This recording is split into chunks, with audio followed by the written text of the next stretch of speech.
Greetings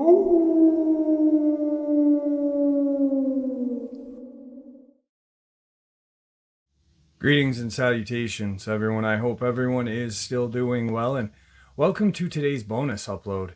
Before we jump into it, a couple links. As many of you know, I rely on Patreon, PayPal, channel membership, and the merch to help the channel to continue to grow and go.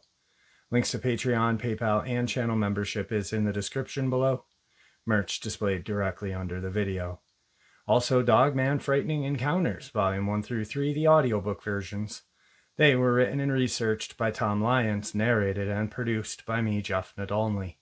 Those audiobooks are available on Audible, Amazon, and iTunes, links to which are also in the description as well.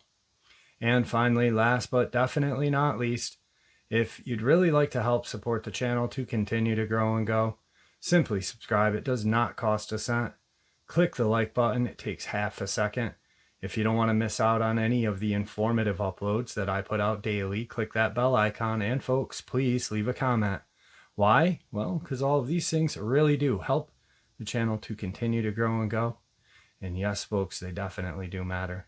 Now, everyone, I have taken far too much of your time. Let's jump in to today's bonus, shall we? Today's first part of the upload. September 3rd, 1988, Lee County, South Carolina. 17-year-old youth who created an international lizard man frenzy has passed a polygraph test about his encounter with a 7-foot creature, his promoters say. Polygraph experts say that means Davis believes he saw what he said he saw. A red-eyed, greenish creature that chased him on a rural county road. Others put as much stock in polygraphs as they do the lizard man. Lee County Sheriff Lisden Truesdale said another eyewitness claims in sworn statement to have crossed paths with the creature last fall. Yet another man reported seeing a brownish creature about 8 feet tall 8 days ago. Truesdale's office investigated, and the sheriff said he will administer a polygraph test to that man, a colonel living in Lee County, next week. Everyone who reports seeing something will be given a polygraph test, Truesdale states. Sumter Police Captain Earl Berry administered Davis's polygraph August 18th at the Sumter City County Law Enforcement Center. The test was paid for by Southern Marketing Incorporated, a company formed by two Sumter men to arrange personal appearances for Davis, and Berry said that he could not release the results. Davis said his father wanted him to undergo the exam to prove I'm telling the truth. Rick Walsh, a former Sumter police detective and a partner with Randy Galway in Southern Marketing, said he and Galway arranged to have the test done to satisfy our minds. Some in the media are saying he might be on drugs or strung out on drugs. What put the icing on the cake was one weekend. We had some young boys picking on him, so we wanted to set the record straight. Walsh said the questions Davis correctly answered included: was the creature that attacked your car green and black? Were you drinking or smoking drugs? Were you really driving 35 miles an hour when the creature jumped on your car? Did it occur immediately following your changing a flat tire? While police rely on polygraph exams as an investigative tool, often confessions results are rarely allowed in court because of contentions that polygraph testing is not an exact science. We've long been opposed to them because of the unreliable and invasiveness. They're probably as reliable as the lizard man story itself, said Charles Taylor, director of the Carolina Alliance for Fair Employment. About 10% of those undergoing polygraph exams, including people who suffer from mental illness, like psychosis, schizophrenia, and paranoia, would not be good polygraph subjects, and probably would provide inconclusive results, veteran examiner Frank Falk states. If a person really believes he didn't commit a crime or was so drunk he doesn't remember it, he could possibly pass, states Falk, who retired in 1978 after 27 years as a state law enforcement division chief polygraph examiner. Truesdale said he had been looking for another Browntown resident who told a deputy in June he saw a creature in the swamp last fall. The deputy didn't put much stock into the story until Davis made his claim. What adds credibility to his story is that we know about him before we knew about Chris Davis, the sheriff said. We've been looking for him and cannot find him. In an August 13th statement, George Holman Jr., a 31-year-old construction worker, said he had ridden a bike to a flowing spring about 12 in the morning one day last fall. Holman drank some water, lit a cigarette, turned around, and saw it cross the road, Truesdale states. What he described he thought was a dead tree that had been struck by lightning, then it moved. The sheriff said Holman described it between 7 to 8 feet tall. It stood up like a man, Truesdale said. A car passed by, and that's when he saw the eyes. He said they glowed when the car passed. The creature went back into the swamp after the car passed, Holman told the sheriffs. He told it was a hant, what rural folks call ghosts. The sheriff said Truesdale said Holman told no one of the encounter. When he did tell his family, his brother thought he was going fool. So, really quick, this is proof that this boy was telling the truth. I mean, and it's funny because you have people who are always going to be objective. Like, honestly, I and many of you could photograph a Dogman, a Sasquatch, a Reptilian. Like, 100% photograph it. Bam. No dicking around with the picture quality or anything. Submit it, and there'd be some skeptic or multiple skeptics to just say, no, that's fake. You're lying, this and that. That's what we get faced with on a daily basis because we know that these things exist. It's not that we believe. We actually know. Believing is a word where you're still kind of on the fence in my eyes. Anyway, let's move on, guys. Today's second part of the upload, we will jump from Reptilian to Goatman. A couple of months back, I was filling out an application for 2 of my kids to attend Fort Worth's Camp Carter this summer. The TV was on and a rerun, Friday the 13th, was playing. I recognized the sound effects before I even looked up at the screen. Ch-ch-ch-ch. Ah, ah, ah, ah. The moment was goosebumpy, instance for deja vu. But it wasn't Jason. I was remembering. It was the Lake Worth monster. My parents sent me to Camp Carter in 1977. I was 10 years old, and for 5 days we hiked, swam, and learned how to water ski. We played capture the flag, staged cabin raids, and had massive pillow fights. And on the last night of the session, we camped out in the hills surrounding Lake Worth. We ate hot dogs and roasted marshmallows. We played hide and seek. We double-dared each other to sneak further and further out into the hills away from the campsite. And then we sat down around the campfire, which was now mostly glowing coals, for a few jokes and a ghost story. Even at the tender age of 10, I was no lightweight. I'd been scared, weathered by hundreds of episodes of Night Gallery and The Twilight Zone. And I'd seen every episode of Kolchak and The Night Stalker at least twice. As seasoned as I was, I still was not prepared for the yarn that came next. Our cabin counselor was a masterful storyteller. He admitted that no one knew for sure where it had come from or why it was there. He said some folks called it the Goatman, and that it had first been spotted a few years back. He said people who had seen the Goatman reported that it had scales like fish and fur like a goat, but walked upright like a man. He told us that sometimes you could hear its strange howl at the night, that it had attacked some teenagers, and had even been shot at by the police. Lately, it had been coming out of the hills and wandering around Camp Carter. He said a few sessions back the creature had used the short, broken end of a helicopter blade to slice through a cabin window screen and take a camper around our age. No one had heard a thing. The camp had been closed down for 2 weeks while the police scoured the hills for clues, but the case had never been solved. He told us that we were a part of the first session back since the camp had reopened, and that he admired our courage. We'd made it through the camp with no incidents so far, but he wanted us to be careful just in case, and confine ourselves to the lighted areas at all times. He said the Goatman didn't like being seen, so if we stayed close to the well-lit campsite, we'd have nothing to worry about. "It lives in the hills?" I asked.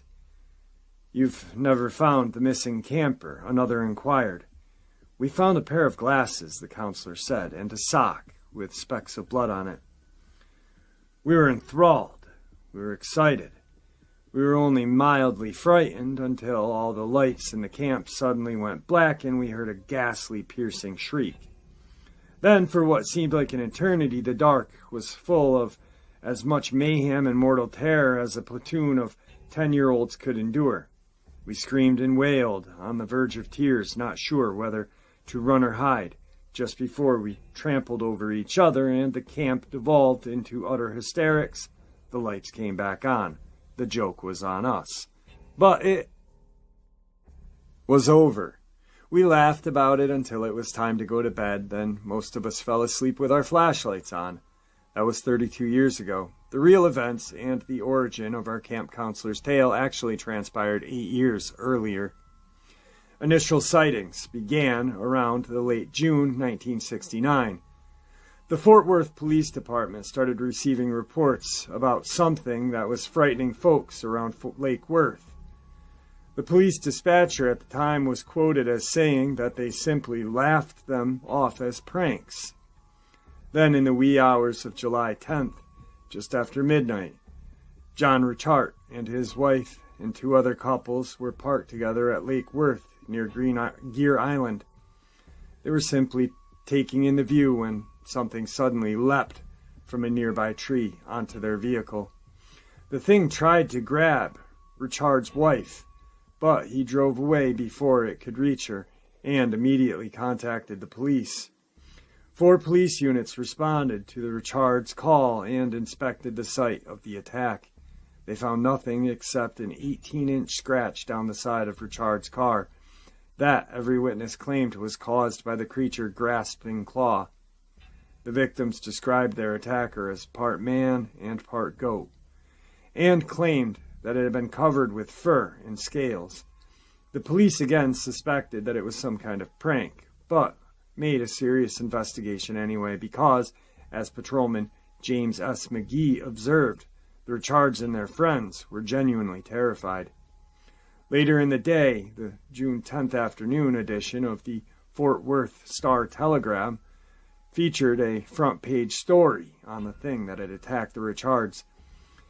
It read, "Fishy man, goat terrifies couple parked at Lake Worth." Hot off the presses, the Lake Worth monster was introduced to Cowtown, and the word traveled fast. By late that afternoon, there were related television and radio reports. By midnight, several carloads of people had gathered in and around the Greer Island Refuge and Nature Center to see the Lake Worth monster for themselves. They were not disappointed. After being spotted just off a park road, the creature appeared on a high bluff just off the lake. There were 30 to 40 witnesses, including members of the Tarrant County Sheriff's Department, according to an eyewitness accounts. The creature appeared agitated and hurled a spare tire approximately 500 feet toward the crowd. Subsequently, everyone, including the sheriff's deputies, jumped in their car and fled. The next day, the Star-Telegram ran another front-page story that read, "Police, residents observe but can't identify the monster." The story was accompanied by a photo of the bluff from which the creature was seen hurling the spare tire. In the foreground, witness Jack Harris and Ronnie Armstrong stood next to the tire. In the background, the Star-Telegram art department superimposed a dashed line indicating the path of the tire's trajectory. Harris confirmed earlier reports, noting that the creature walked like a man, but did not look like one. He was whitish-gray and hairy, Harris said. I might have been scared, but he looked like he was 7 feet tall and must have weighed 300 pounds. Harris described the creature's howl as pitiful cry, like something was hurting him. He tried to take a picture of the monster, but his flash did not work. Sergeant A.J. Hudson, the officer who investigated the sighting, was not worried about the creature so much as the small mob looking for it. Apparently, some of the monster hunters had been carrying guns, and Hudson was afraid someone would be hurt. Jim Mars, the original reporter on the story, sought the opinion of 2 local experts. Helmuth Neumar, the curator of the Fort Worth Museum of Science and History, said the creature was probably a cat. Richard Pratt, the naturalist in charge of Greer Island Refuge and Nature Center, now known as Fort Worth Nature Center and Refuge, concurred. Pratt said somebody had previously released a pet bobcat in the park, and it may be responsible for the reports, especially since the cat liked people and was accustomed to sitting on tree branches. In the early hours of July 12th, carloads of curious seekers once again descended on Greer Island Refuge and Nature Center, hoping to catch a glimpse of the creature. But this time they had no luck. The monster was a no-show, and the police were relieved. As the Star-Telegram put it in a short blurb entitled, "What is it? Takes the night off." The police were still concerned that somebody might accidentally get shot. Tarrant County Sheriff Lon Evans told Dallas Morning News that he didn't think the creature existed. There may have been a prankster going around out dressed up like some kind of monster, he said. If he is, it's a good way to get themselves shot. Evans also teased a theory approaching Freud's notion of communal neurosis. There's also the possibility that some people have hypnotized themselves, Evans continued, and are convinced that they saw some kind of apparition, although they did not actually so. For the next few days, interested parties continued to cruise around Greer Island after midnight looking for the creature, but they saw neither hide nor hair nor scale of it. On July 14th, the Star-Telegram featured a short Tarrant Today brief entitled "Ghost Seen on Greer Island." The author, Jim W. Jones, reported that Fort Worth resident named Kyle Kinson had, in addition to seeing the Lake Worth monster, also witnessed apparitions that appeared in a mysterious mist. Kinson claimed the ghosts were see-through. "It's hard to explain," Kinson said, "and I know it sounds crazy. We thought it was some kind of trick at first." Kinson indicated that he and others had encountered the monster and the ghost on several occasions, but only when visitors were sparse and the park was quiet. When Jones asked Kinson how the ghosts responded when they were spotted, Kinson said that he and his companions never stuck around long enough to find out. A few days after July 10th sighting, a local artist named Joe Pack came forward with a sculpture of the creature, which he had created after listening to details he had gathered through eyewitness accounts. The Star-Telegram ran the short story and accompanying a photo of Pack and the plastered rendering on July 17th. The Associated Press wire picked up the image, and it appeared in the Dallas Morning News on July 20th. On the 18th of July, the creature made the Star-Telegram editorial page in a piece entitled "Lake Worth Monster, a Jolly Good Sport." The newspaper staffer stated that to be a paranormal or sportive apparition whose purpose is to amaze, sometimes shock, but seldom cause lasting anguish. And as far as proof of the creature's existence, the article concluded that the Loch Ness Monster has existed for generations on evidence neither so well documented nor half so entertaining. The creature's trail grew cold after Jones' Tarrant Today mention, and it did not reappear again for almost 4 months. Then, on November 7th, Charles Buckman, reported that the creature attacked him while he was sleeping in his sleeping bag in the back of his truck in the hills across from Greer Island. Dogman claimed that he made his escape by pushing a bag of chicken toward the beast, which it promptly stuffed in its mouth before returning to the lake and swimming back to the island. With the 60s coming to an end and local and national headlines being dominated by the United States astronauts landing on the moon, documented sightings of the creature became scarce. In the late 1969, Fort Worth resident Sally Ann Clark self-published a 119-page book on the subject entitled The Lake Worth Monster of Greer Island. In it, she provided several eyewitness accounts and photos identifying the witnesses and last known whereabouts of the creature and many of the aforementioned newspaper clippings. Ronnie Armstrong reemerges and figures prominently in the amateur investigation indicated that the creature had been wounded at some point, and one photo depicts Armstrong identifying a blood sample taken from a pool of blood and blood spatters leading to the water's edge. The caption below the photo claims that several large tracks were also found in the area, and that Armstrong and Clark believed they belonged to the creature.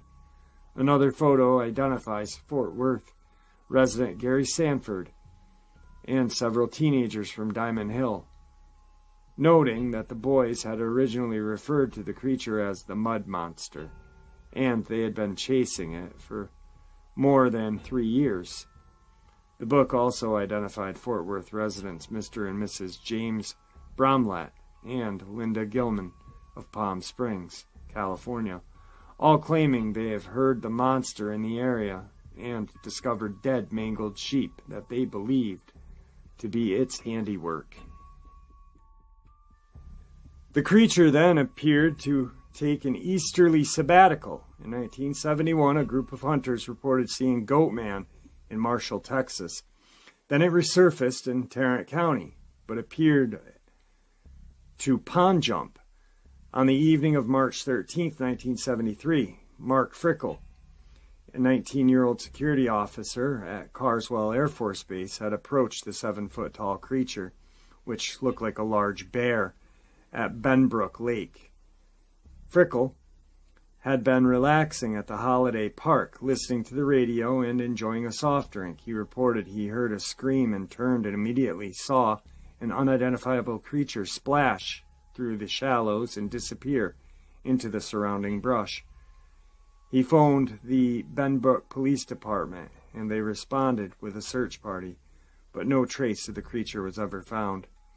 The incident made a March 14th edition of the Dallas Morning News under a headline that asked, "Has monster of lake ended hibernation?" In 1975, the Lake Worth monster appeared again, but this time on a stage at the Fort Worth Art Museum, rather than prowling around Lake Worth or splashing through the shallows of Benbrook Lake. On this occasion, Johnny Simmons, a co-founder of Fort Worth's nationally acclaimed Hip Pocket Theater, wrote and produced the stage version of the Lake Worth monster and submitted it as partial fulfillment of the requirements for his Masters of Fine Arts at TCU. In the 80s, perhaps after pond jumping, once more a Goatman began being reported around White Rock Lake in Dallas. Witnesses claimed the creature to be 7 feet tall and had the body of a man but hooves and horns of a goat. In 1993, Dallas Morning News published the top 10 lists demonstrating why the Pentagon should continue to buy F-16 fighter jets. The number 10 reason was a bomber plant is ideal obstacle to keep the Lake Worth monster from attacking White Settlement. July of 1999, the Star-Telegram published the 30th anniversary piece entitled 30 Years Ago, A Strange Whatever Terrorized Lake Worth. It simply rehashed most of what the newspaper had already published about the monster, and noted that Jim Mars had recently indicated a group of teenage pranksters from Brewer High School were rumored to have been behind the creature, and they'd given up their antics to avoid prosecution. An October 2003 edition of the Texas Parks and Wildlife, Larry D. Hodge again reworked most of the Star-Telegram clippings, but added a new and startling twist. Richard Pratt had given him the name of the local teenager who actually confessed to his participation in the July 11, 1969 Lake Worth monster appearance. According to Hodge, Pratt said the Lake Worth monster and his accomplice raised a ruckus on the bluff above the curious onlookers and law enforcement officers, and then pushed the tire off the side of the bluff toward the crowd. Hodge indicated that Pratt gave him the name of the kid, and he was still living within miles of his wily exploits, but incognito and off the proverbial grid. In October of 2005, an unconfirmed and little documented sighting of the creature occurred again at Holiday Park on Lake Benbrook. An anonymous witness claimed the monster surprised him during the early morning swim. It was pushing through a stand of reeds about 200 yards from me, the source said. The reeds came up to my chest, but only reached the animal's waist. It appeared to walk upright, grunting in a belabored manner. The anonymous witness also reported never spotted the creature, and he quickly and quietly returned to his truck on the shore and watched it disappear.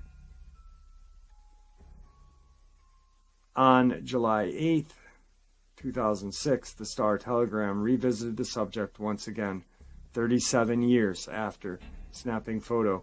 Bigfoot Talk gets man's goat.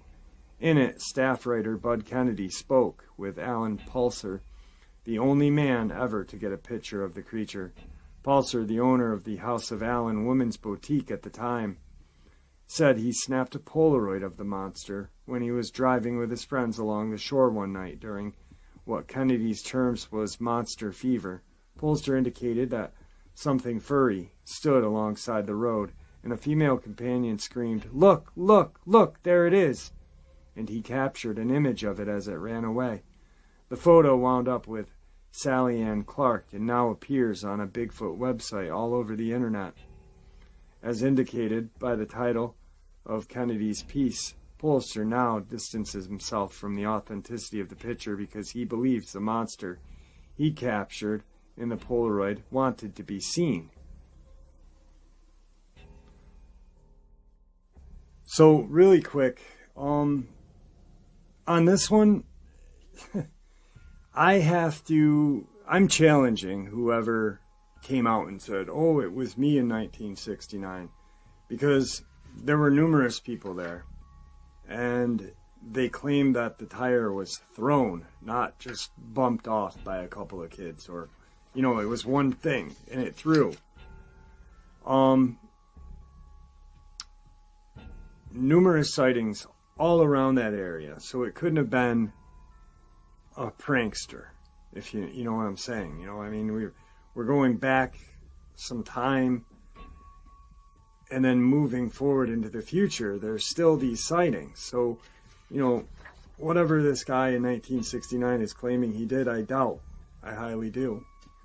The one that kind of was definitely creepy to me was the guy that was at the Holiday Park, and how he described it, because there was numerous different sightings. There was some that said it had scales, some that stated that it didn't. There was one that almost sounded like a Dogman to me. Just crazy amounts of, some that said it had short black hair, some that said it was white and gray. So I'm not sure. No, I'm not saying I don't believe in it. What I'm saying is I definitely know there's something there. I don't think that it was a prankster, because we all know that if there's one Bigfoot or one Dogman, there's more than one with them. So why wouldn't it be one very huge white one smaller blackish grayish. So, I have to say the guy who in 69 is a jerk off and he's looking for fame. And that's just my view on that. I mean, we're going from the Marshall sighting to Benbrook to White Rock. I mean, these are distances. These aren't just so, I mean, that's just me, and I'll always fight for the monster. Moving on. Today's third part of the upload brings us to Penobscot, Maine. The Penobscot County Ridge Monster, 1988. This is an encounter from eastern United States, Maine. This event took place about 10 years ago. But I remember it like it was yesterday. My father and I were fishing for brook trout in northern Maine woods in 1988. I would have been around 13 years old at the time, and my father was 38. It was a beautiful early summer day, and the fish were biting. This particular area of Maine woods is extremely thick and dark. Almost gives you the feeling that someone or something is watching you. We were wading down the brook when we noticed a half-eaten remain of a snowshoe hare lying on the bank of the brook. On closer examination, we noticed the head of the hare had been halfway eaten. My father didn't think too much of it, since he's an avid outdoorsman and has seen nature at work before, but myself, a young boy, was amazed at the sight, and after poking and prodding at the remains with a stick, moving on down the brook, we noticed the water in the brook had been disturbed, and since the water was moving slowly, it happened recently. Even I noticed this at my young age, but we both didn't think much of it until later that night, when we recapped the amazing day. Anyway, back to the encounter. We had caught our limit of the brook trout for the day and were heading back to the truck, which was parked about 5 miles away at the end of a logging road. This is the road we followed on the way out. When I say logging road, I mean an old logging road which has not been logged in over 30 years and was very grown over, but made for easier walking than through the thick cedars. We didn't talk much on our way down the road until we came across an old cabin deep in the woods. We stopped to sit down for a while and rest. We noticed a logbook on the table and we read it, and throughout the book were entries about the owners of the cabin seeing the Ridge Monster, as they called it, and they gave details about the creature which now matches ours. Rested, we proceeded to walk down the trail when all of a sudden my dad stopped dead in his tracks. I figured he was taking another break, so I stopped to examine some flowers on the ground. When I looked at my dad, I saw the face on him I'd never seen before and hoped to never see it like that again. He was looking toward a small opening in the forest for perhaps 15 to 20 seconds. I became concerned and asked him what he was looking at, since female moose have their young at this time of the year and are usually very protective. We had seen plenty that day when he suddenly grabbed me and told me to hurry. My father was very uneasy. We made the 5-mile trip out of the woods and back to the truck in record time. I still have no idea why my dad was in such a hurry, and it was hard for me to keep up with him since I was so small, and he was a man well over 6 feet. When we got back to the truck, he told me to get in a tone of voice I dared not to disobey. On the ride home, he told me the incredible story of what he had seen. At the time we rounded the small corner in the trail, my dad caught movement out of the corner of his eye. When he looked up, he saw what could only have been a Bigfoot, the Maine Ridge Monster. My dad described the creature as being at least 8 feet tall and estimates it weighing over 500. The creature had one long arm grasped a tree and 1 foot up on a slope in the forest floor, and remained there staring at my dad and myself for about 15 to 20 seconds. My dad said the creature seemed to be bored with us all of a sudden and simply pulled itself up, with one hand grasping the tree, and silently disappeared into the woods. My dad, through sheer terror for my sake and to maintain sanity, never told me until we got to the truck. Imagine what I would have thought when he told me a 500-pound mythical creature was within 20 yards of us. I never saw the creature, only my dad did. And he was amazed not only at the incredible sight itself, but the agility and stealth of it. My father and I were then concluded we startled the creature feeding on the hare down by the shore of the brook.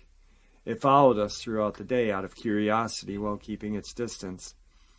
When I thought about all of the stories I had heard over the years and how the smell accompanies the creature, I did notice a strange smell when we stopped on the trail, but that could have been the smell of the Cedar Swamp Spring. The brook has no name where we were fishing. It was early summer to late spring 1988, about 10 in the morning. I don't remember the direction of the wind, but the prevailing winds usually blow northeast. I did notice a faint smell, but not strong as some I have read about. The most significant thing one remembers of the creature was the huge size and the silence it possesses in its movement. My dad believes it was a male, since there were no breasts. The creature appeared to be in good health, was fast and strong. We have heard Maine Indian stories of a gentle giant, as they call it, that has lived in the Maine woods since the Indians first settled there, and many sightings have been made in modern time.